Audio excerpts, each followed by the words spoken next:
Olá amigos, bem-vindos ao canal Daniel Simões. Hoje teremos um encontro entre os criadores dos princípios norteadores para a descolonização do Brasil. Estes princípios norteadores foram criados por um grupo de indivíduos que se encontrou para pensar como será o Brasil descolonizado. Este grupo, ao perceber que o Brasil é, certamente, o país mais rico do mundo em termos de recursos naturais e, por isso mesmo, possivelmente o único país do mundo que tem a capacidade de ser autossuficiente, este grupo compreendeu que o processo histórico de colonização física e mental do Brasil até hoje vem acontecendo de forma gananciosa, cruel e desumana. O que estes princípios para a descolonização do Brasil dizem? 100% de transparência virtual do Banco Central do Brasil e direito dos três setores da sociedade fazerem auditoria do mesmo. 100% de transparência do Tesouro Nacional e direito dos três setores da sociedade fazerem auditoria do mesmo. 100% de transparência das contas da República Federativa do Brasil e direito dos três setores da sociedade fazerem auditoria do mesmo. Emenda Constitucional 106 de 2020, anulada, oriunda da PEC 10/2020. Transparência do Registro da República Federativa do Brasil como Corporação-Estado na Comissão de Títulos e Câmbios SEC dos Estados Unidos. 100% de transparência da dívida do Brasil e direito dos três setores da sociedade fazerem auditoria da mesma.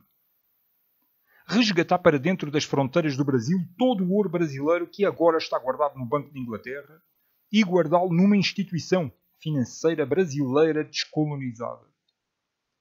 100% de transparência dos títulos de dívida emitidos pela República Federativa do Brasil 2020, entre 2002 e 2020, através da Comissão de Títulos e Câmbios SEC e por outras entidades brasileiras e direito dos três setores da sociedade fazerem auditoria dos mesmos. 100% da atividade petrolífera, mineradora, de energia elétrica, de usos múltiplos da água e de transportes de pessoas e matérias realizados e administrados por empresas descolonizadas e pelo Estado brasileiro. 100% das fontes de água liberadas para a utilização gratuita da população. 100% da descolonização de todas as grandes empresas e setores estratégicos. Parte da riqueza obtida com os recursos acima mencionados, revertida para investimentos no desenvolvimento do Brasil sem gerar dívida. Descolonização do Ministério das Relações Exteriores, das Forças Armadas e da ABIN. Estes princípios norteadores para a descolonização do Brasil foram desenvolvidos por Daniel Simões, Eduardo Coutinho, Tiago Luís Abreu, Diego dos Santos, Filipe Reis Melo e Selma Alves Dios. Nós vamos passar a palavra para o professor Filipe. Obrigado, Daniel. Esses princípios que nós pensamos em conjunto têm a ver com dois conceitos que eu considero muito importantes, que são soberania e independência. E na sociedade brasileira, esses dois conceitos são muito pouco entendidos. Soberania é fundamental para que qualquer nação, qualquer país possa tomar o destino, o seu destino, ou seja, decidir o seu destino, e não deixar esse destino ser decidido por outros, que não as pessoas que têm o direito de fazer essa decisão. Então, quando nós falamos em mineração, por exemplo, recursos naturais, nós queremos dizer que o Brasil precisa ter soberania sobre os seus recursos naturais e decidir o destino que nós vamos dar a eles, e não deixar que empresas privadas, muitas delas, em sua maioria, até estrangeiras, que venham aqui explorar as nossas riquezas e decidir o que fazer com elas. Então, é fundamental que o Brasil tenha soberania para decidir sobre os seus recursos. E quando a gente fala em soberania, recursos naturais, soberania sobre a sua política interna, soberania sobre a sua política econômica, e nesse caso é muito importante porque a economia define muitas vezes como as pessoas vão viver, se vão viver bem ou mal. A economia tem uma influência espantosa com relação a isso. Então, soberania é fundamental. Inclusive, é um tema bem atual quando a gente fala do Banco Central do Brasil, né, em que o Banco Central agora quer se tornar independente, ou, melhor dito, o setor privado, né, financeiro quer fazer do Banco Central do Brasil uma entidade independente. Independente de quem? Independente do governo, para que essas corporações privadas, que não respondem, né, os interesses nacionais ou ainda os interesses da maioria da população, que essas grandes corporações do setor financeiro possam decidir como o Banco Central deve atuar e o que o Banco Central vai fazer. Então, quando a gente fala de soberania e independência, diz respeito a vários setores, e esses 10 princípios norteadores têm diretamente a ver com essas duas questões. Eu acho que é muito importante esse trabalho para mostrar às pessoas que não tiveram esse entendimento ainda, e a gente vê tantas vezes pessoas muito bem intencionadas, né, que querem que o Brasil se torne um país melhor, que as pessoas tenham melhores condições de vida, etc., e não se apercebem que questões fundamentais como essas, que são apresentadas aqui nesses 10 princípios norteadores, são fundamentais para que nós consigamos construir uma sociedade mais justa e de menos exploração. Porque, de fato, o Brasil está e desde a sua formação, explorado por interesses estrangeiros e nacionais também, de grupos nacionais grupos nacionais egoístas que estão pensando nos seus interesses privados e não na nação como um todo. Mas, infelizmente, a grande maioria da população não se apercebe de que é roubada, de que é explorada diariamente. Então, esse trabalho que nós estamos fazendo aqui é uma tentativa de levar essa discussão para as pessoas, para que elas possam começar a entender a importância de que um país possa exercer a sua soberania, o que não acontece hoje no nosso Brasil. Essas são as minhas primeiras palavras. Eu gostaria de pegar esse ponto que o professor Felipe abordou, da soberania, e colocar ele dentro da dinâmica das relações internacionais. Na retórica dos representantes de líderes políticos dos grandes países, sempre há a narrativa e a defesa da soberania e a autodeterminação dos povos. Mas o que ocorre na prática é um nível exacerbado de competição. E, particularmente, no pós-Segunda Guerra Mundial, alguns países despontaram como potências mundiais, dentre eles os Estados Unidos. No entanto, é preciso compreender que quem despontou assim, como grandes empresas produtoras de riqueza, era a iniciativa privada norte-americana. E ela passou a ter grande influência nas tomadas de decisão política. Então, à época, após o fim da Segunda Guerra Mundial, praticamente os Estados Unidos detinham mais de 53% da riqueza mundial. E eles compreenderam que a prosperidade era a chave para a estabilidade política dos Estados Unidos. E essa estabilidade política e prosperidade só poderia ser alcançado através dos recursos naturais que estavam situadas em outras latitudes do globo.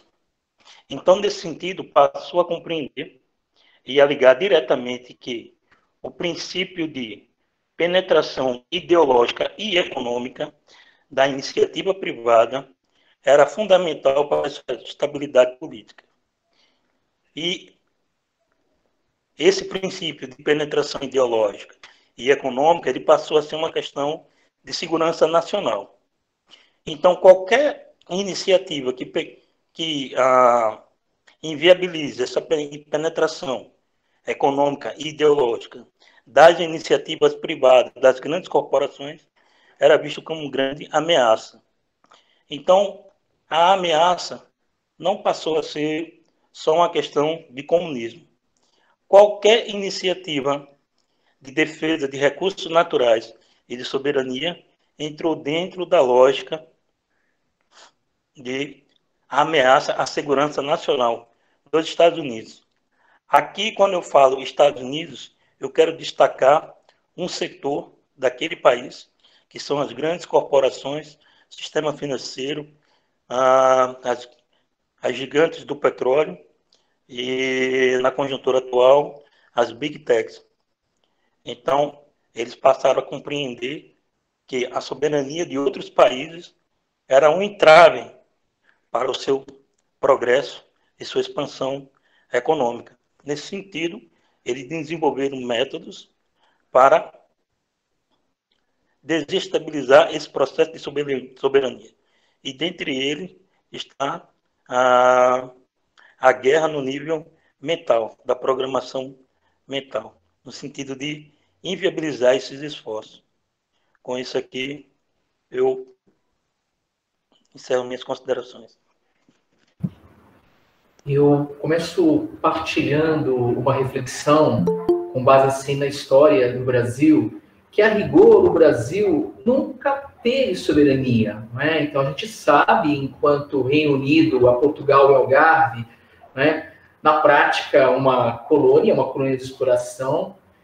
Na sequência, Portugal endividada com o Império Britânico, então o Brasil passou, sem dúvida nenhuma, a ser fortemente influenciado pelos interesses do Império Britânico, e os Estados Unidos da América como, digamos assim, o herdeiro natural, né, recebeu o bastão do Império Britânico, passou a ter uma forte influência não apenas no Brasil, como na América Latina como um todo, América do Sul. A gente conhece isso da história.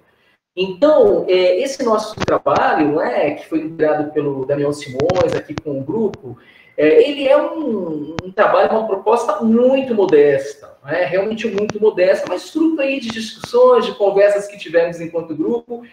E o que ocorre é que uma contribuição que me parece bastante expressiva é justamente levar para o público, para o grande público, essa percepção de que o Brasil não tem soberania, não é? Que ele é e continua sendo, embora isso ao longo da história em alguns momentos foi mais explícito, em outros momentos mais disfarçado, não é? Ele é uma colônia, então ultimamente vem se falando muito de neocolonialismo. Então a importância é essa, é destacar que o Brasil ele continua sendo uma neocolônia, né? Funciona diferentemente do que no passado, séculos passados, mas ele é uma colônia. E a gente pensa, assim, no perfil médio do brasileiro, da brasileira, que tem grandes potências, como o próprio Estados Unidos da América, como sendo o ideal, a meta, né, a ser imitada, a ser perseguida. Então, como havíamos comentado, né, um país é formado por instituições, essas instituições são formadas por pessoas. Então, como promover essa descolonização, né? Tem que começar descolonizando as mentes das pessoas, né? O Daniel Simões costuma comentar isso, a gente aqui em grupo também. Obviamente, as instituições formadas por pessoas também passam a ser descolonizadas, e assim a gente pode vislumbrar, não é, assim, teoricamente, idealmente, um país descolonizado. Eu acho que um outro aspecto muito importante a comentar, já que todos os nossos princípios, ou a maioria deles, comenta sobre a necessidade, a possibilidade de auditoria por parte dos três setores da sociedade, os três setores da sociedade não são necessariamente amplamente conhecidos por todo mundo, então a gente pode destacar. O primeiro setor é o Estado, né? O segundo setor é a iniciativa privada. E o terceiro setor é a sociedade, nós. Então, de um modo prático, o Estado formado por pessoas públicas que têm o compromisso, a obrigação de defender e de cuidar de interesses públicos. A iniciativa privada formada por pessoas privadas, particulares, com interesses particulares privados, em maioria ligado ao lucro. E o terceiro setor da sociedade, nós, como pessoas privadas com interesse em cuidar de interesses públicos. Então, assim, de modo bem didático, os três setores da sociedade podem ser assim conceituados. Nós, enquanto terceiro setor, seríamos aí uma zona de interface entre o primeiro e o segundo. Claro que temos muito para amadurecer, enquanto sociedade, enquanto cidadãos, enquanto cidadãs, enfim. E, para finalizar a fala, o conceito de transparência, que ele também permeia, as nossas diretrizes, os nossos princípios norteadores. Então, a gente pensa em transparência, isso remete à ética, Então, a ética está no campo da filosofia, De repente fica meio abstrato o que seria ética, mas vale a pena lembrarmos de que já há muitos anos, há mais de década, como o conceito de responsabilidade social ou responsabilidade socioambiental, ele foi amplamente difundido, inclusive pelas grandes organizações, indústrias, setor financeiro, é inerente à responsabilidade social, esse compromisso do impacto causado pelas grandes organizações na sociedade, na economia, no meio ambiente. E a transparência, o conceito e a prática da transparência é inerente a isso. Então, entendemos que qualquer carência de transparência ou falta de transparência denuncia-se por si próprio, por parte da ação de qualquer empreendimento, de qualquer projeto, de qualquer grande empresa, uma absolutamente ausência de uma verdadeira responsabilidade socioambiental. Então, eu fico por aqui nesse momento de fala e vamos circular. É uma satisfação estar compartilhando esse momento aqui com o grupo e com o pessoal que está nos assistindo. Estes princípios norteadores, eu olho para eles assim como um farol para identificar quem é que está realmente lutando pelo bem do Brasil. Porque se a pessoa não está lutando pela transparência do sistema financeiro no Brasil, ela não está lutando pelo bem do Brasil. Se ela não está trabalhando pela descolonização mental do Brasil, ela não está trabalhando, amando o Brasil. E eu olho também para estes princípios assim como uns identificadores de políticos que realmente não estão trabalhando pelo bem do Brasil. E quando nós colocamos algumas pessoas, tanto seja políticos como de movimentos de algumas instituições, perante estes princípios, elas recuam, porque têm receio de mexer em algumas destas coisas que estão aqui mencionadas. E como o Eduardo falou, o primeiro terreno de todos onde esta batalha está acontecendo é na mente humana. E é a mente humana que é o principal território a ser conquistado nesta guerra. Logo, é a primeira a ser colonizada. A colonização, ela tem um sinónimo que é assentamento. Então são assentados certos princípios, certas percepções de realidade no indivíduo. O indivíduo, quando nasce, ele já começa por ser registrado num sistema ao qual os pais dele acreditam que têm que ir lá nesse sistema dizer que a criança nasceu. Ninguém disse que isso tem que ser assim. Começa por aí, não é? Começa por aí. Então, como é que isso funciona? Como é que funcionam esses contratos, esses registros, não é? Que nos colocam dentro da Corporação Estado República Federativa do Brasil, onde nós fazemos contratos com essa instituição para tudo, não é? Para comprar casas, para casar, para divorciar, para morrer, para nascer. Tudo são contratos, são registros. Porquê é que tem que ser assim? Porquê é que nós não temos o poder de decidir como é que devemos de administrar as nossas vidas? Porque o que nós observamos é uma institucionalização das relações humanas, como o Diego trouxe. E isso acontece porque as mentes estão colonizadas. Ora, se não houver uma colonização mental com ideias e percepções alienígenas à realidade que se vive no lugar onde se vive, e isso são assentamentos de percepção. São manipulações que estão sendo feitas na cabeça das pessoas, que alteram o comportamento delas, ou nunca chegam a permitir que comportamentos mais diversificados surjam, porque as relações passam a estar institucionalizadas. Praticamente todas as relações humanas, hoje em dia, estão institucionalizadas pela economia. A maior parte das relações humanas são económicas. E os caras, ao querer, por exemplo, a independência do Banco Central e acabar com o dinheiro físico, com a instauração desta plataforma PIX, as pessoas não têm ideia da colonização económica que isso é nas relações humanas. Elas não têm ideia do quanto é que tem um sistema determinante como é que elas se devem relacionar, como é que elas devem perceber a realidade, como é que elas se devem movimentar quando acordam no dia a dia. Então, estes princípios, eles são uma inspiração para nós pensarmos. Não quer dizer que eles estejam fechados. Nenhum deles está fechado dizendo que está certo. Mas são princípios norteadores para nos inspirarem a pensar como é que o Brasil pode ser descolonizado. É um convite que eu vejo nesses princípios. Pois é, Daniel, você chamou a atenção da fala do Eduardo, né, da descolonização das mentes, de fato, e isso é fundamental. Agora, por que isso acontece, né? Por que a nossa mente é colonizada?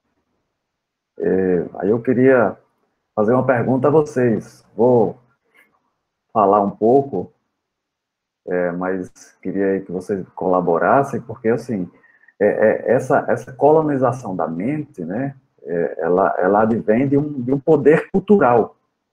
Quando eu falo poder cultural, é poder cultural no sentido lato, ou seja, tudo tem a ver com cultura, né? Cultura é a forma de ser, é o estilo de vida, é tudo. E o poder cultural que é exercido sobre o Brasil é um poder cultural que faz justamente de nós, brasileiros, né, mentes colonizadas que não nos apercebemos da colonização. E essa colonização é tanto mais perfeita quando o colonizado não se dá conta dela, né? E a gente percebe que isso é uma realidade, né? Então, a criança nasce e começa a assistir os desenhos animados das televisões, feitos pelas grandes corporações, já vão passar determinados valores do que é certo, do que é errado, do que é ético, antiético, etc. Os filmes, do mesmo jeito, passam toda uma série de valores, né? É muito comum que os adolescentes que veem muitos filmes e séries tenham uma predileção por determinados tipos de filmes e séries de determinados países, né? Eu tenho certeza que uma pessoa que está habituada a ver os filmes da grande indústria anglo-saxã, britânicos e estadunidenses principalmente, vai assistir a um filme indiano, que é a maior indústria cinematográfica do mundo hoje é a Índia. A pessoa vai assistir a um filme indiano e vai achar horrível. Que filme horrível! É muito ruim, não tem ritmo, não sei o quê. Quer dizer, nós estamos tão habituados a determinadas coisas que quando vemos uma coisa diferente, achamos ruim. né? Os jogos também, seja jogos de mesa, jogos que se brinca quando criança, depois, né? Então, são muitas coisas que vão introjetando em nossa mente determinados valores, determinadas formas de ser e naturalizando determinadas questões também, né? A publicidade tem uma força muito grande. E depois, quando na escola e nas escolas técnicas e nas universidades também, né?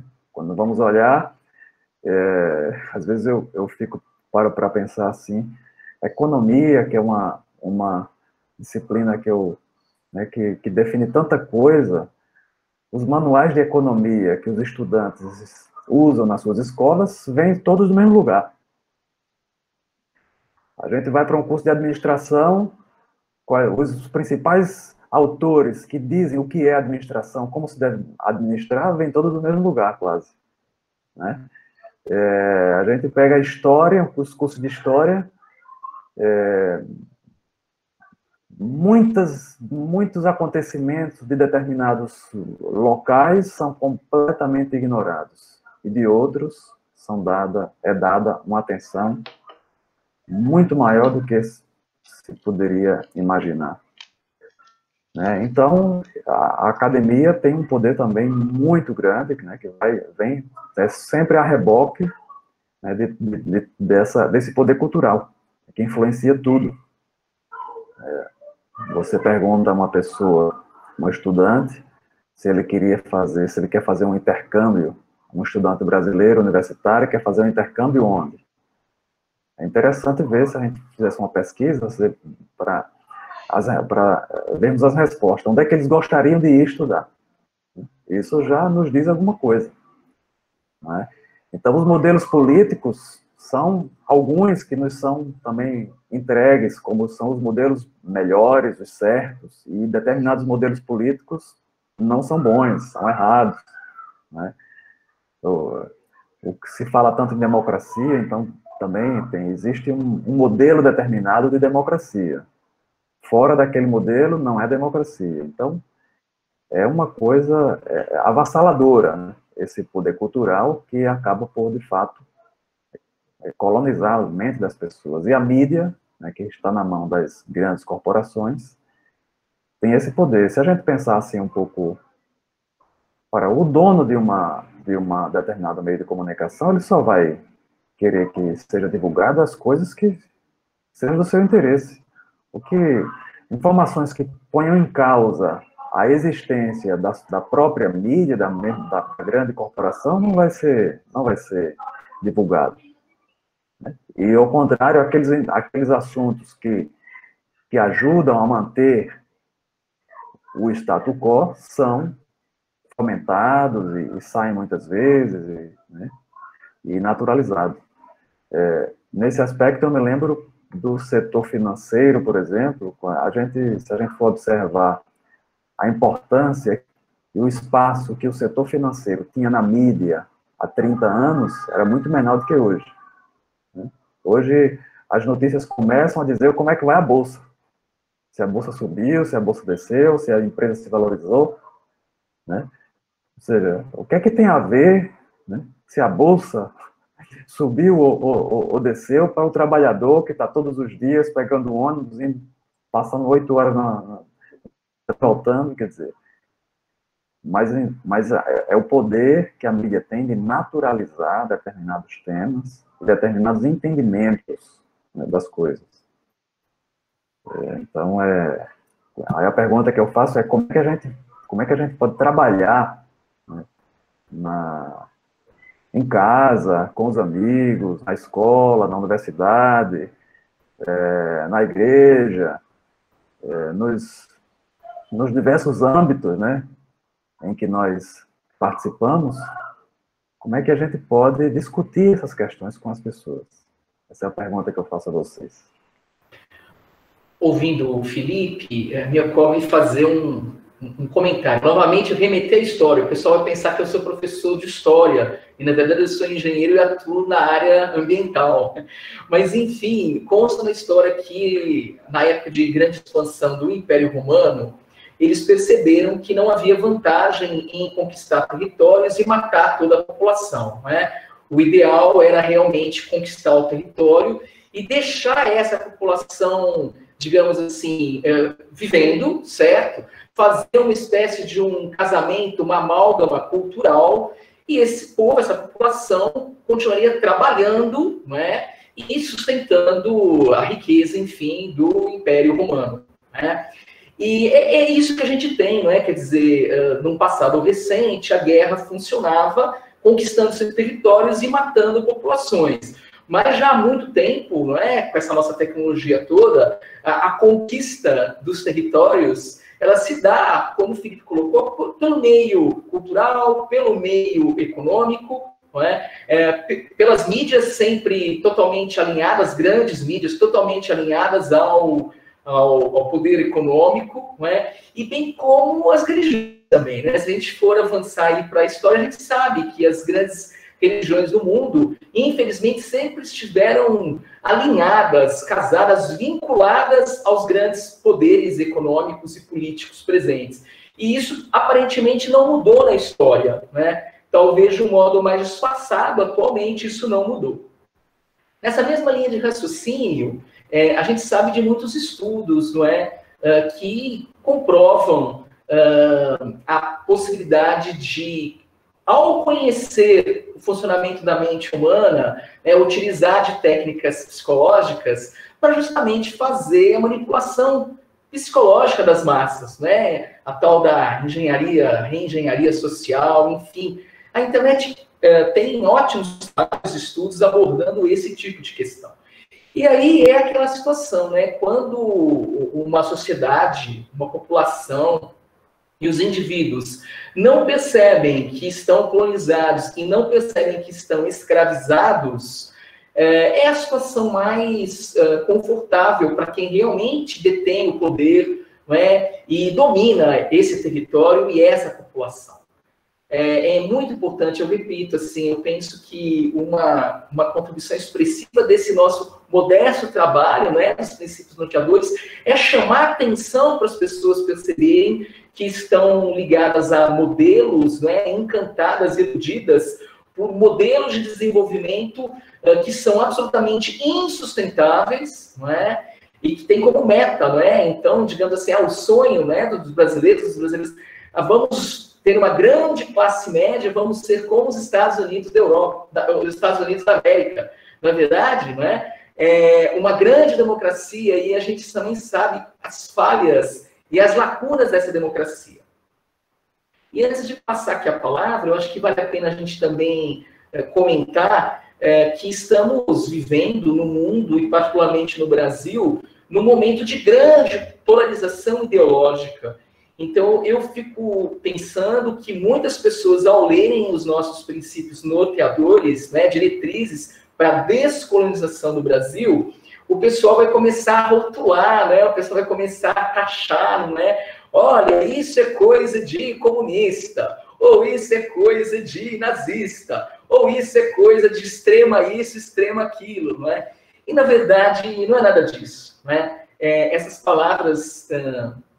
soberania, nacionalismo, a gente teve a oportunidade de debater aqui internamente no grupo, infelizmente elas estão muito desgastadas, porque elas foram distorcidas, não é? E então as pessoas acabam interpretando mal qualquer ideia, qualquer estratégia que busque valorizar mesmo, sabe, a população de uma determinada nação, as riquezas naturais que temos no Brasil. Então, as pessoas taxam, né, rotulam com ideologias, seja de esquerda e de direita, e, a princípio, a gente sabe que uma visão mais abrangente e mais preparada, ela está muito além de uma visão dessa polarização tosca, né, infantil, direita versus esquerda, esquerda versus direita. Né? É muito mais coisa envolvida, a situação é muito mais ampla e muito mais complexa. Né? Então, eu fico por aqui no momento. pegando as duas falas do professor Felipe e do Eduardo em relação à colonização da mente, né?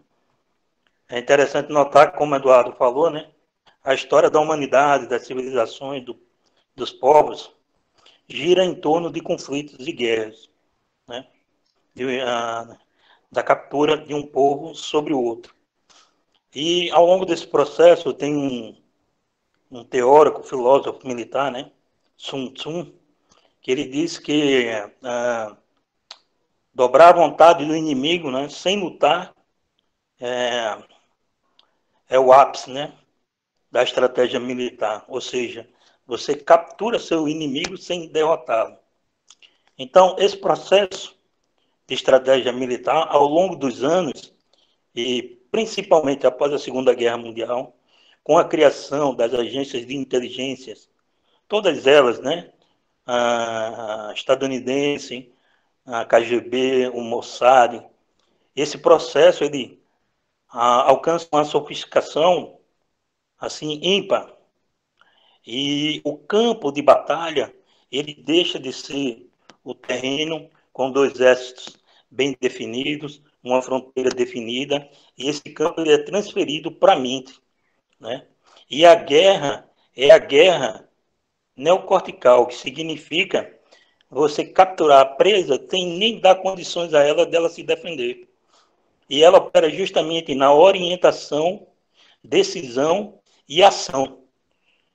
Então, essas forças, né, essas grandes corporações, elas passaram a atuar no campo da política, criaram instituições, agências de inteligências, agências de propaganda, grandes jornais.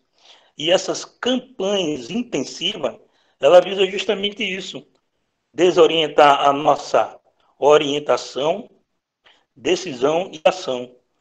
E aquela campanha constantemente bombardeando com imagens, som e sensações, isso confunde. E não só isso, faz com que a gente chegue a determinadas conclusões, achamos que chegamos a ela por nós próprios. O que significa dizer, nenhuma narrativa chega para a gente, ou seja, a luta política, né, o controle, o domínio, ele começa na narrativa. Então, primeiro você coloca o objeto em questão, em destaque. A independência do Banco Central é importante. A reforma da Previdência é vital para o país. E é justamente nesses setores aí, através de uma campanha incentiva, que nós somos capturados, apoiando o movimento, não é? Batendo palmas para esse movimento. E esses 13 pontos essenciais, eles direcionam justamente para as instituições primordiais, fundamentais, ao qual o Estado, a soberania é assentada, a autodeterminação do povo é assentada. Por exemplo, o Banco Central, ele é fundamental para determinar a taxa de Selic, para manter o termômetro da inflação. Só que uma vez que ele se torna independente, de acordo com a narrativa de que ele vai obedecer a uma política de Estado e não de governo, mas nós não conhecemos quem serão os conselheiros que estarão lá. E esses conselheiros são, em sua maioria, da iniciativa privada. Esse processo, ele fica claro e sofisticado quando a gente vê que o próprio, né, Paulo Guedes, da Escola de Chicago, como é essa programação, como é essa luta mental, né? Ele é programado lá na Escola de Chicago, absorve os valores e vem aqui colocar essas diretrizes da economia. E nos fazendo acreditar que tem relação com o processo de soberania do país. Mas fica claro que é uma captura do país por outra nação ou por outros grupos que, ao se adiantar nesse processo de sofisticação da conquista das mentes, né, criaram não só agências de inteligência, mas universidades, think tanks como a Council for Regulation, para criar toda uma estratégia de captura das nações através dessas instituições, com o pano de fundo sempre o discurso e a narrativa. E assim, não só o Brasil, né, mas a América Latina, Oriente Médio e agora naquela região ali do Cáucaso, né, e na Ásia, são esses processos aí que estão adiante a todo voo, que é práticas de campanha, de operações psicológicas, revoluções coloridas, toda nessa mesma direção. E aqui eu gostaria de já fazer uma pergunta ao professor Felipe em relação ao que significa, professor, e qual o impacto, né, a independência do Banco Central. Tiago, essa palavra independência do Banco Central não é bem empregada, né? Ela é uma palavra que foi empregada pela mídia para esconder alguma coisa. Então, o que a grande mídia chama de independência do Banco Central é fazer com que o Banco Central fique, ou melhor, deixe de responder ao governo, ao presidente, no caso, e passe a responder aos interesses do mercado financeiro, das empresas privadas.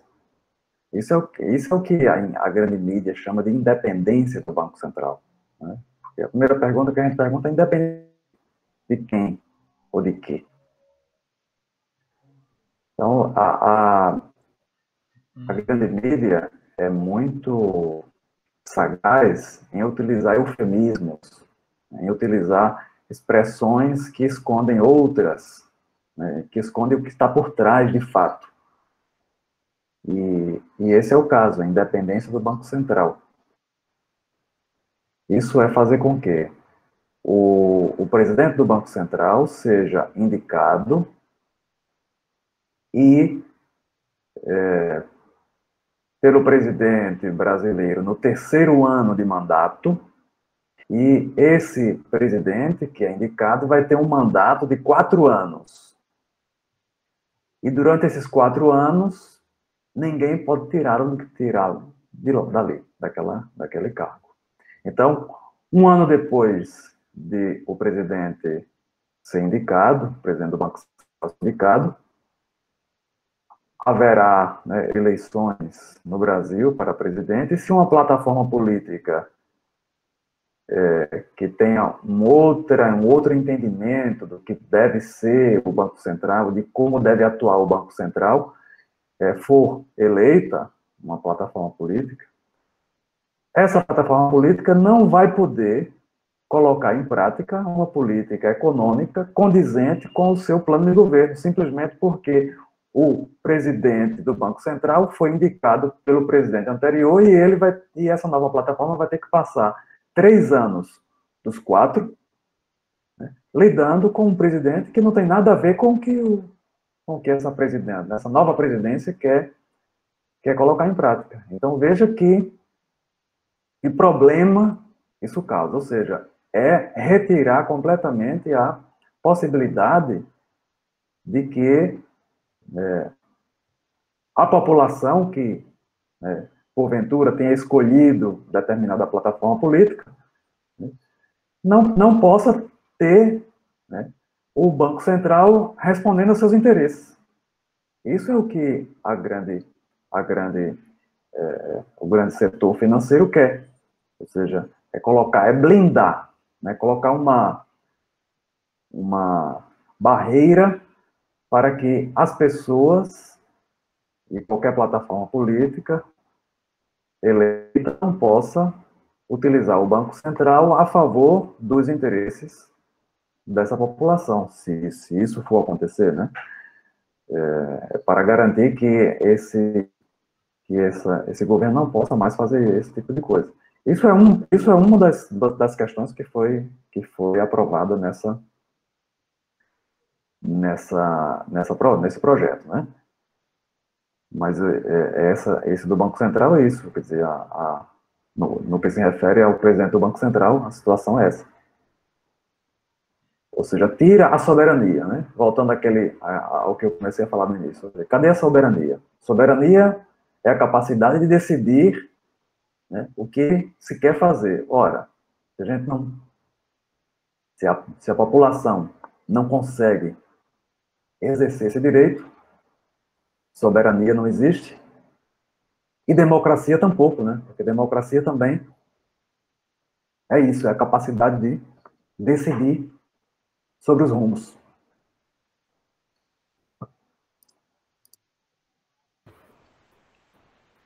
Há pouco, o Felipe perguntou como é que uma memória, como é que uma mente é programada, né? É colonizada.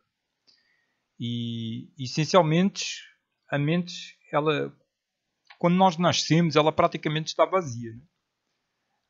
Ela atende a impulsos básicos de sede, fome, necessidades fisiológicas. Depois nós vamos sendo chamados, né? Por sons, por cores, por movimentos, e começam a chamar um nome para nós. E nós começamos a entender que aquele nome somos nós.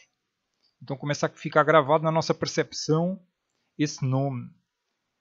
Depois, hoje, nos tempos modernos, né, colocam as crianças em frente a uma televisão, em frente ao computador, que lhes vai explicando onde é que elas estão, como é que as coisas funcionam, para que é que as coisas servem, o que as coisas são.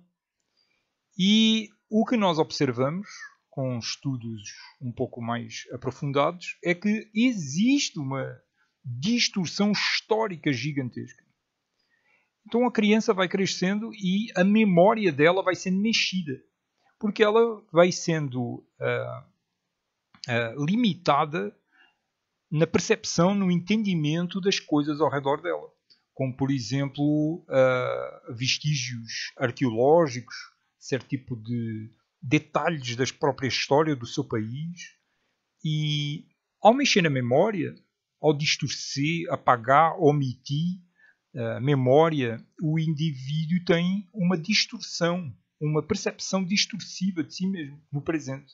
Logo, se ele tem uma percepção distorcida de si próprio no presente, as escolhas que ele está fazendo agora não serão possivelmente as melhores para o futuro. O indivíduo hoje em dia ele não é incentivado a se auto-aperceber. Ele não é convidado a conhecer o que verdadeiramente é. Porque nós não somos corpo, nós não somos pensamentos, nós não somos sentimentos, isso tudo são digamos assim, mecanismos que nos possibilitam a perceber a realidade do que nós somos verdadeiramente. Então essas questões mais profundas, elas são afastadas. E para que o indivíduo não chegue nessas perguntas sobre si mesmo, a história é distorcida. Grandes mistérios da história não são sequer tocados nos meios oficiais. Aí o indivíduo não entende como é que se formou a estrutura de poder do mundo onde ele vive. Nem a nível nacional, nem a nível internacional. Uma estrutura de poder essencialmente financeira, mas também comercial, também a nível de sistema de saúde, educativo. E nesse sistema educativo é onde ele realmente recebe toda essa informação. O sistema educativo pode ser escolas, universidades, internet, televisão, pais, amigos, tudo isso está educando a pessoa. Não é? Aí ele não conhece a verdadeira história do Brasil, por exemplo. Logo, ele nem tem noção de que foi colonizado. Ele não entende como é que o sistema funciona. Toda a dança, a máquina política, financeira, ele não entende como é que funciona onde ele vive. Isto traz uma questão, não é?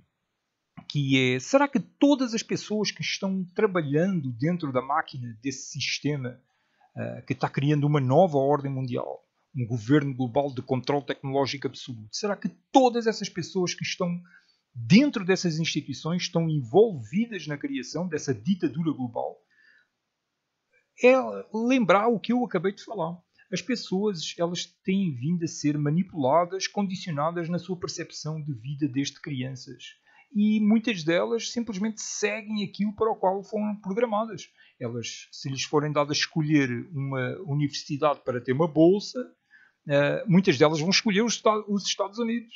Não é? O estudo não foi feito, como o professor Filipe aqui trouxe essa ideia desse estudo, ainda não foi feito, mas eu coloco essa possibilidade. Não é? Que no Brasil, a maior parte dos estudantes muito possivelmente iriam escolher os Estados Unidos. Não é? Porque já existe essa manipulação. Logo, facilmente, todo o processo vai acontecendo e as pessoas vão sendo integradas dentro das máquinas, dos mecanismos, que estão instaurando este sistema que nós estamos vendo. Não é? Mas elas estão seguindo o rumo de ser alguém. Porque o sistema disse a elas, olha, por aqui é o caminho do sucesso, de ser alguém, de ter qualidade de vida. E surgem essas perguntas. O que é o sucesso? O que é verdadeiramente ser alguém? O que nós verdadeiramente somos? Não é? E pegando o que o Tiago também falou, uma coisa que eu apercebo é que os caras têm muito poder. Os caras têm bilhões, trilhões, assim, o poder deles é muito grande. Então o que é que nós podemos fazer? Não é? Os caras, o poder deles é gigantesco, é megalítico, não é? Incalculável. Não é? Uma coisa que eu apercebo é que as trevas elas não aguentam a luz. Não é? Porque as trevas se aproximam da luz, simplesmente somem. E se a luz aproxima das trevas, as trevas afastam-se. Não é? Então uma das coisas que eu venho observando é que a simples verbalização, o simples chamar um nome aos bois, como se costuma dizer, saber chamar nome às coisas, saber descrevê-las com os nomes que lhes deve ser atribuído, faz elas perderem a força. E esse é que é o trabalho importante que deve acontecer aqui no Brasil. É trazer essa luz de conhecimento das palavras do português às pessoas e conseguir transmitir para elas perguntas, para elas se questionarem e elas começarem elas mesmas a descobrir o nome das coisas. O que é que está realmente a acontecer? Como é que se chama isto que está aqui a acontecer? Não é? E essa luz, ela afasta essas trevas. Esses caras, assim todos, que estão implantando esse sistema, por exemplo, políticos corruptos aqui no Brasil, eles afastam-se de quem fala a verdade, não é? Simplesmente eles troçam, eles procuram denegrir, procuram inferiorizar, até ridicularizar e às vezes até a matar. Né? E só que eles não sabem como lidar com isso. A questão é essa. É que eles têm um grave defeito espiritual. Eles têm um grave defeito mental. Eles não sabem lidar com a luz quando ela se aproxima. Então, ou eles se convertem à verdade, assumem a ignorância deles mesmos, não é? E começam a aprender sobre as forças da mãe natureza para recuperar e manter a saúde, sobre as relações humanas, comunitárias, tribais, com que nós nos podemos organizar até nas grandes metrópoles, ou esses caras caem num vazio existencial muito grande, porque não vai haver poder, não vai haver dinheiro, não vai haver mulher, não vai haver homem, não vai haver seja o que for, que vai tapar o vazio existencial desses caras. Os caras estão desesperados. Não é? Aí caem nas antigas buscas pela imortalidade que nós ouvimos nas histórias antigas da mitologia, dos reis, negociando com os deuses para serem imortais. Não é? E os caras aqui estão desesperados para não perder o poder e a riqueza que conquistaram aqui na Terra. Hoje em dia negociam com a ciência genética. Não é? Já são os deuses da modernidade. Não é?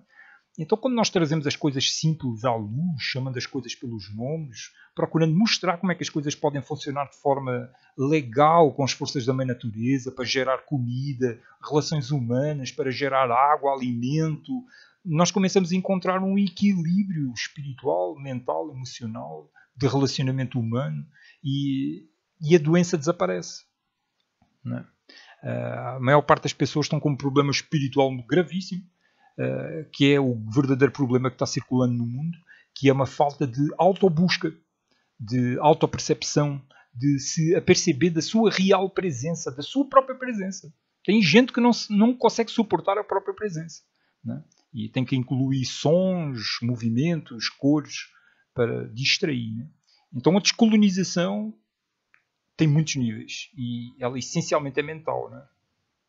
Olha, depois de tantas falas tão profundas, tão lúcidas, é até difícil comentar alguma coisa, né?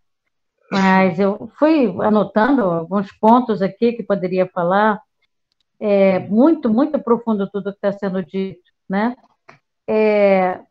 Isso tudo que está acontecendo, essa colonização das mentes, de tudo, todo esse processo, né? Assim, é muito claro que tudo há um desconhecimento do processo geopolítico, né? É um fruto desse desconhecimento em todas as áreas, e também da uma dificuldade de percepção e de senso crítico sobre os fatos que estão assomando o nosso cotidiano já há bastante tempo, né? E, inclusive, o senso crítico nem é bem visto, né? Inclusive na academia, quando você polemiza alguma coisa, quando você traz uma discussão, isso incomoda as pessoas, tira as pessoas da sua zona de conforto, porque elas são obrigadas a pensar. E não pensa, então isso incomoda muitíssimo, né? Até nesse processo está aquela coisa das pessoas que falam, olha, eu não suporto política, ainda bem que eu não me envolvo nisso, essas coisas. Isso, eu entendo isso como parte do processo de colonização das mentes também há muito tempo, e aí isso acho que isso merecia um estudo muito grande, como que as pessoas podem desejar ser expropriadas da sua capacidade de decidir sobre a sua própria vida, sobre a sua própria existência, né? Isso é um caso sério. E, inclusive, naqueles lugares onde deveria ser o templo do pensamento, do conhecimento, da reflexão. Eu costumo falar lá na universidade, olha, se nós que estamos aqui, sentados, estudando finanças, contabilidade, a gente não reflete a fundo sobre esse processo, quem vai refletir? Né? É quem está na rua fazendo outras funções, né? Mas, mesmo dentro da academia, não sei se foi o Felipe que comentou, né, sobre a academia, a gente vê que há esse distanciamento. Então, eu vejo como um dos grandes problemas para a gente poder ter o conhecimento a respeito do que está acontecendo no mundo, do que está acontecendo nos países, e o que está acontecendo especificamente no nosso, é essa atitude, né, de enfiar a cabeça dentro da terra, que há dentro na academia, que não aceita analisar, não aceita que exista a dimensão política dentro de qualquer situação. É como se todas as decisões, tudo que acontece no mundo, fosse realmente decorrência de um processo natural de decisões racionais que leva em consideração, né, todo o contexto e que age de acordo com um bem comum. A gente sabe que isso não existe, né? Então, pegando essa questão aí do Banco Central, né, a dificuldade de senso crítico, né, de percepção, poxa, a questão do Banco Central, a mim, me parece assim, bem gritante. A quem responde um Banco Central independente? A quem vai responder, se não é ao governo? É ao grupo de pessoas que está ali, naquele momento, dirigindo? É da cabeça delas que vai ter as decisões sobre algo tão importante como um poder tão fundamental como o controle do dinheiro da riqueza nacional? Né? Que tipo de controle pode ser exercido sobre um organismo com um poder total, tão fundamental, né? Já está dito aí, agora eu não me lembro quem falou, me dá o controle do dinheiro e não me interessa quem está no governo, né? Isso já foi dito lá atrás, há um tempo, né? Não me lembro bem, desculpem, né, a ignorância. E a gente não precisa nem ir muito longe. Hoje, não há nenhum controle sobre as empresas transnacionais. Não há nenhum controle. Elas fazem o que elas querem fazer nos países. Se internamente nós temos ainda alguns órgãos de controle, né, funcionamento do mercado nacional, alguma coisa assim, para empresas nacionais, como o CAD, por exemplo, outros países têm seus organismos. Em termos multinacionais, né, em termos supranacionais, não há nenhum controle. Não há. Muito pelo contrário, né? O que existe são organismos e documentos que tratam de garantir que não exista nenhum controle, né? Por exemplo, a OCDE, bastante tempo atrás, emitiu já, né? Isso, gente, eu já não me recordo o ano. É muitas datas, muitas coisas para recordar, mas isso eu posso trazer com detalhes depois. As diretrizes de investimentos internacionais, que logo depois veio as linhas diretrizes para multinacionais da OCDE, né? E os termos desse documento, apesar das linhas diretrizes está dizendo que é para multinacionais, mas ali, nesses documentos, né, na linha de diretrizes para multinacionais, por exemplo, só existem determinações e obrigações para os governos, dos países nos quais as organizações vão se instalar. E essas obrigações, né, que os países são signatários, essas determinações que estão lá, essas diretrizes, elas vão no sentido, em todas as suas medidas, de evitar que os países tomem qualquer medida que diminuam as vantagens competitivas dessas empresas dentro dos países, né? Então, não pode ter lei, não pode ter nada. Se essas empresas vão para esses países, né, por conta de mão de salário, né, vamos dizer assim, mão de obra mais barata, precariedade na legislação laboral, legislação ambiental débil, se fizer qualquer coisa que prejudica, alguma lei que melhore essas condições, e essas empresas entendam que isso prejudicou suas vantagens competitivas, vai ter discussão, vai ter sanção dentro da OCDE, expressões mais diversas, vai ter a mídia falando, né? Não foi à toa que se chamou os BRICS para a OCDE, né? São países europeus que fizeram, mas está lá Estados Unidos e Canadá também, mais o Japão, que durante um tempo, né, foi grande parceiro, agora não sei como é que está bem essa situação. Então, a OCDE, quem tem assento, quem manda, né? Os principais países europeus, Estados Unidos, Canadá e Japão. Aí eles chamam Brasil, Índia, né? China, Rússia. Para quê? Para que os governos desses países assinem essas linhas diretrizes que vão garantir os compromissos, que é garantir o mais amplo mercado, né, com toda a liberdade, o mais amplo acesso aos recursos naturais, o menor nível de rigor de controle de mão de obra, de qualquer tipo de coisa que possa ter. Então, a estrutura internacional, né, dos organismos está desenhada para isso. E desde lá de trás isso está pensado, né? Desde lá do GATT e tudo mais. E essas situações, né? Todas essas situações, elas acabam fazendo com que a desigualdade dos países, né, chamados subdesenvolvidos, ou os países do Sul, continuem subdesenvolvidos. Ou seja, a desigualdade entre os países é a principal vantagem competitiva das grandes empresas multinacionais, sobre as quais não há nenhum controle e sobre as quais e pelas quais foram formulados documentos, linhas, tratados, diretrizes, coisa e tal, para continuar fazendo com que os países se mantenham, né? Se mantenham alinhados em suas ações com os interesses e estratégias dessas grandes organizações multinacionais, né?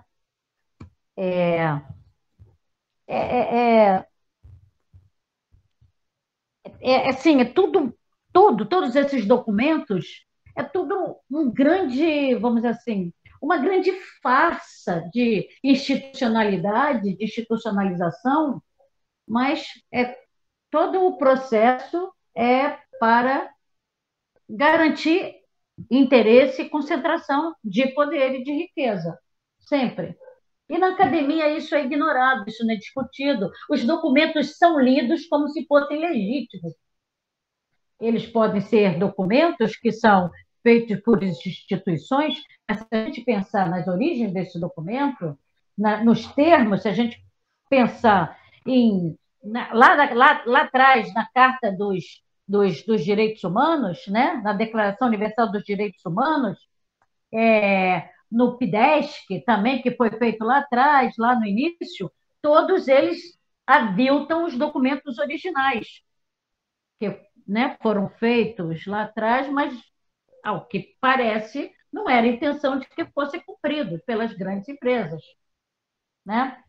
Então, essa dimensão política precisa fazer muito mais parte do processo educacional e do processo de discussão nas universidades. E o caminho, acho que é por aí mesmo, né? É a gente discutir, esclarecer, né? E fazer essa visão holística que o Daniel traz. Muito importante isso. Eu considero muito importante a gente ter essa visão holística sobre a índole, né, daqueles que estão conduzindo o processo nesses organismos. Dar nome aos bois é necessário, né? E identificar as ações é necessário.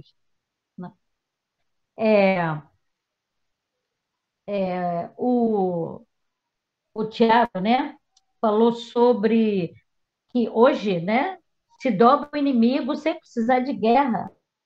Comentou sobre as agências de inteligência, de propaganda, coisa e tal, que estão aí para fazer isso, né? Mas, além das inteligências, né, das agências de inteligência, de propaganda, tem os organismos supranacionais que fazem isso de uma forma descarada. O Joseph Stiglitz, né, naquele livro O Mal-Estar da Globalização, ele fala sobre as rondas na OMC, como são feitas, né? O Felipe falou também da questão do eufemismo, né, da grande mídia. Pois é, isso aí é usado o tempo todo, mas ele é utilizado, inclusive, né, nos organismos supranacionais, quando veio lá em 2006 a flexibilização da legislação trabalhista. Foi uma indicação, saiu lá atrás, né, num documento para fomentar a responsabilidade social das empresas, exortando o direito, né, do trabalho à flexibilização para garantir mais empregos, né, e tudo mais. Flexibilização, era totalmente a desregulamentação do trabalho. Ou seja, vamos dizer assim, exortação à precariedade que havia lá no início da Revolução Industrial. Porque, né, se você não tem legislação, você vai ter esse tipo de conduta. Parece um cinismo institucional, né? E na própria universidade, a gente vê as pessoas falando sobre empregados de empresa, chamando de colaboradores, corroborando com esse termo. Ou seja, uma falta de senso crítico que está sendo reproduzida na universidade, né? Muito forte. Então, trazer todas essas questões de uma forma sistemática, né? Fazer um trabalho sistemático e holístico, todas essas percepções e ampliar esse círculo, né, de discussão, de esclarecimento, né, é o passo inicial fundamental para a descolonização das mentes e do país de onde a gente vive e, de uma forma geral, vai ter que ocorrer nesse planeta, né? Gente, vou encerrar por aqui, tá ok? Obrigada aí. E aí? Então eu vou aproveitar aí a fala de Daniel aí e vou fazer um breve comentário, né, que é sobre a institucionalização das relações, né, que o que eu percebo é que a grande maioria das instituições, elas vêm aí trabalhando num processo de desumanização, né, de criar dependência e obediência. Né, são poucas as pessoas aí que têm conseguido desenvolver autonomia física, mental, emocional, né, que é o que passa a ser necessário aí para nós conseguir descolonizar a nossa mente e o nosso corpo.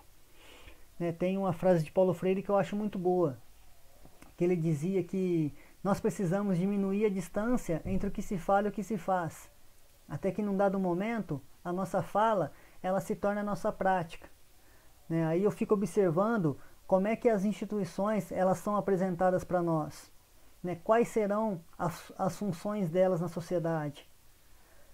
Né, então eu percebo aí que são apresentadas com um objetivo muito bom, né, uma teoria maravilhosa, mas a prática mesmo passa a ser outra, né, realmente aí para continuar mantendo a população ignorantizada, né, colonizada, enganada.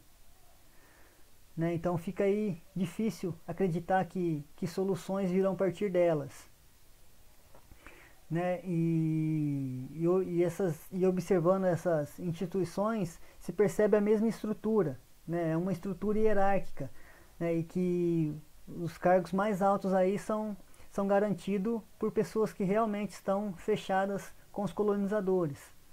Né, eu acho bastante interessante quando o Daniel fala que as instituições ela nasce na mente das pessoas, né, mas aí eu observo e questiono, mas essas instituições que estão aí, né, elas nasceram na mente de quais pessoas? Né, e observando todo o trabalho dele e de muitos outros aí que eu acompanho, eu observo que as instituições muitas vezes elas nasceram na mente dos colonizadores, né, dos próprios criadores de todos esses problemas que nós vemos na sociedade, né, que eles criam um problema para apresentar soluções. Só que essas instituições que eles apresentam aí que realmente irão resolver os problemas é apenas um meio para o fim que eles querem, né? Não é para realmente resolver os problemas necessários, né? É apenas mais uma ferramenta para eles continuar explorando a população, enganando, colonizando. Né, eu vejo aí o sistema bancário aí que deveria ser aí um facilitador, né? Fazer um empréstimo para a população aí conseguir ter seu próprio negócio, conseguir investir na sua terra, plantar seu próprio alimento. Você vê que é um processo bem burocrático para você conseguir um financiamento, né? E muitas vezes é preciso que você tenha algum bem, né? Porque se caso você não pagar esse financiamento, o banco, para ter certeza de que ele não vai perder, ele poder te roubar o pouco ainda, que para mim isso é um roubo, né? Te roubar aí o pouco que você ainda tem conseguido, né? E muitas vezes ainda, e hoje em dia, aliás, muitas vezes não, hoje em dia você vê que eles estão aí encontrando formas, meios ainda de conseguirem receber esses financiamentos que eles fizeram lá atrás que não conseguiram receber, né, naquele momento, naquele combinado com quem estava fazendo o financiamento. Né, hoje a gente tem aí a PEC 10/2020, né, que é uma PEC que vem sendo aí denunciada pelo Daniel, né, pela Maria Lúcia Fatorelli, né, que é uma forma que eles encontraram para lucrarem com os papéis podres, né, que é o que eles chamam. Né, que um exemplo aí são aqueles investimentos, aqueles financiamentos que eles fizeram e que não conseguiram receber e que foram jogando a papelada na gaveta. Né, que essa é uma ordem aí que veio do BIS, né, que é uma estratégia deles. Estão aí então pressionando para aprovar aí essa lei. E então é outra forma, né? E você vê aí que o Banco Central do Brasil ele está realmente submetido aos interesses do BIS, né? Que como o Daniel diz, né, não é nem mais o Banco Central do Brasil, é o Banco Central do BIS no Brasil, né? Que é um banco que ainda permanece colonizado, né? Que então ele nem merece esse nome, né, de Banco do Brasil, Banco Central do Brasil.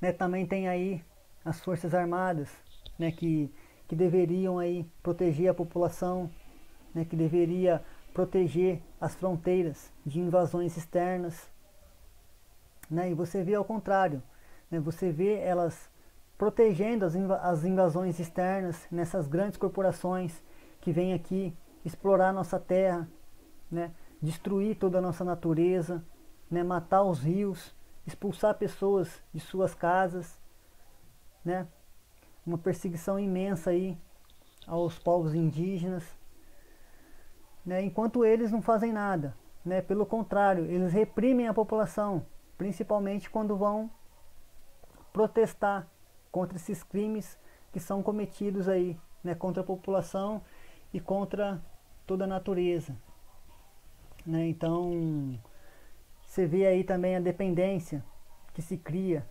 né? Hoje fica difícil as pessoas acreditarem em soluções partindo fora delas, né? Qualquer problema elas correm nas instituições para resolver, né? Muitas vezes um problema de saúde muito simples que se possa resolver aí com uma erva medicinal já não se resolve mais, né? Já vai procurar um médico que só vai ali receitar remédios,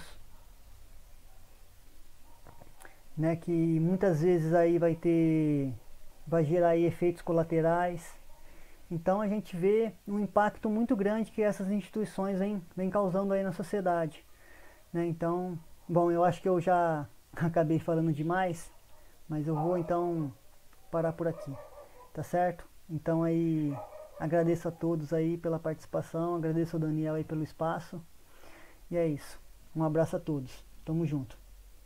Então, eu vou pegar aqui a consideração da Selma, vou fazer minha consideração, fazer uma interface com ela e a minha consideração final, né? Se falou, o Diego trouxe aí a questão da institucionalização das relações humanas, que toda instituição ela nasce com base em princípios, regras e normas. Os princípios, regras e normas determinam os valores e aí, com esse poder, ela tem a capacidade de incluir e excluir e decidir quem está dentro, quem está fora dessa. E nesse sentido, Selma eleva essa compreensão para a questão das instituições supranacionais, em que ela consegue criar uma rede, né, de instituições, corporações, estados, submissas a essas regras e normas estabelecidas na mente do colonizador. E aí tem um pensador que ele sintetiza essa compreensão, que é Wallenstein. Wallenstein diz: nós não vivemos num mundo entre capitalismo, socialismo, comunismo, ou uma luta de classe entre o capital privado e os trabalhadores.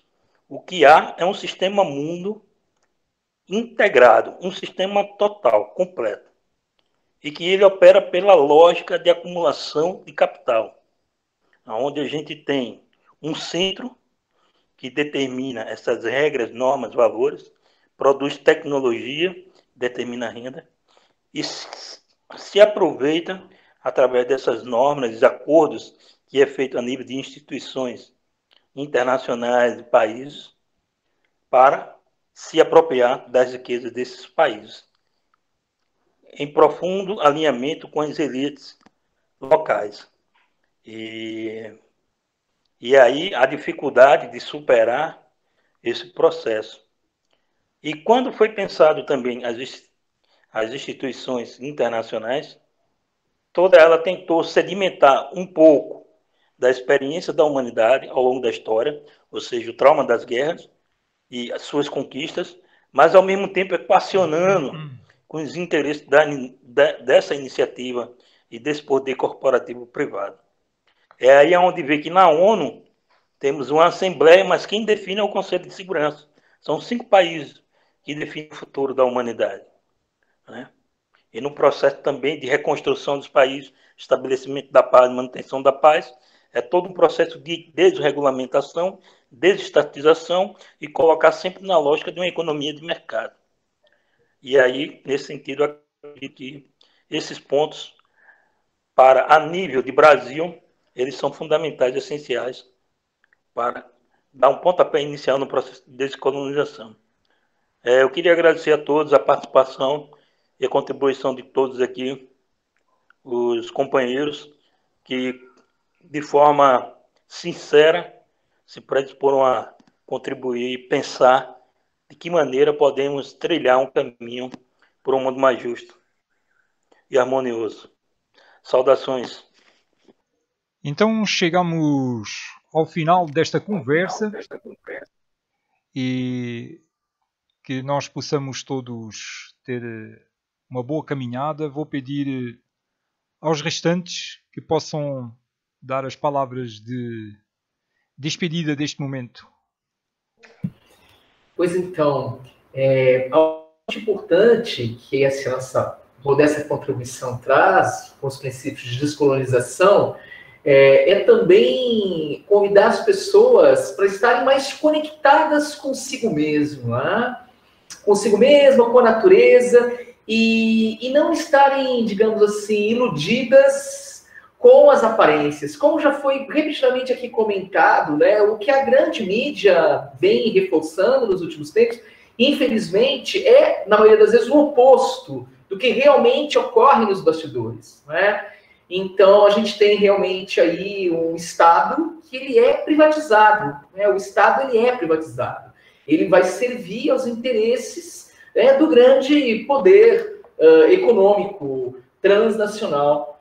E a gente, modestamente, cada um de nós como cidadãos, como cidadãs, né, que a gente possa estar atento e caminhar rumo a essa utópica, né, digamos assim, essa utópica situação de um Brasil descolonizado. Satisfação, viu? Partilhar esses momentos com os meus colegas aqui. Daniel Simões, satisfação também a todos. Obrigado.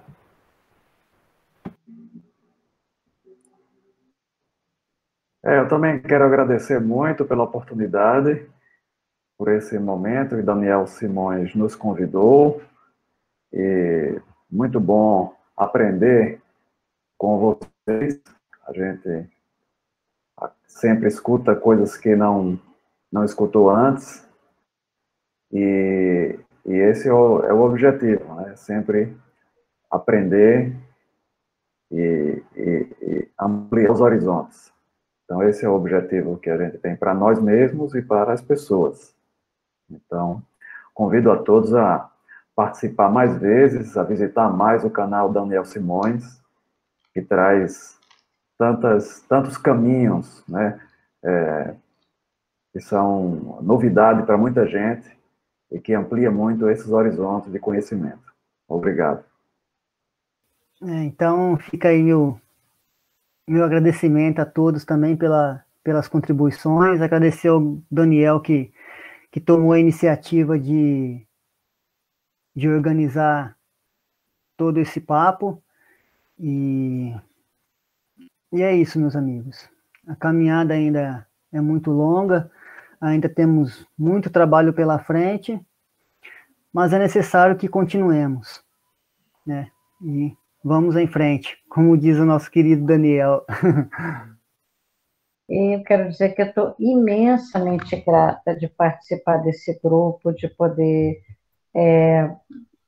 ouvir tantas, né, reflexões lúcidas, de poder ter esperança de fazer alguma coisa, ainda que seja, né, pequena, dar uma contribuição para a reflexão nacional a respeito da condução desse país. Espero que a gente realmente possa ter muito mais encontros, que a gente possa trabalhar de uma forma mais sistemática ainda. Vou procurar me organizar para ter esse tempo de maior dedicação para esse grupo, para esse trabalho.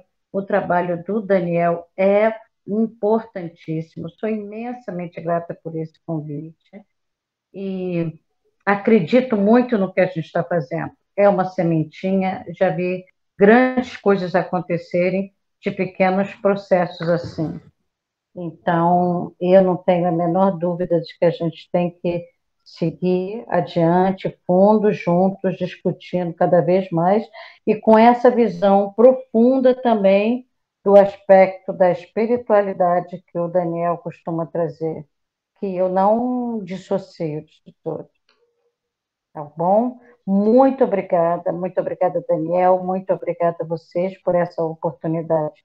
Espero que na próxima eu possa estar mais bem estruturada para poder acompanhar a altura de vocês.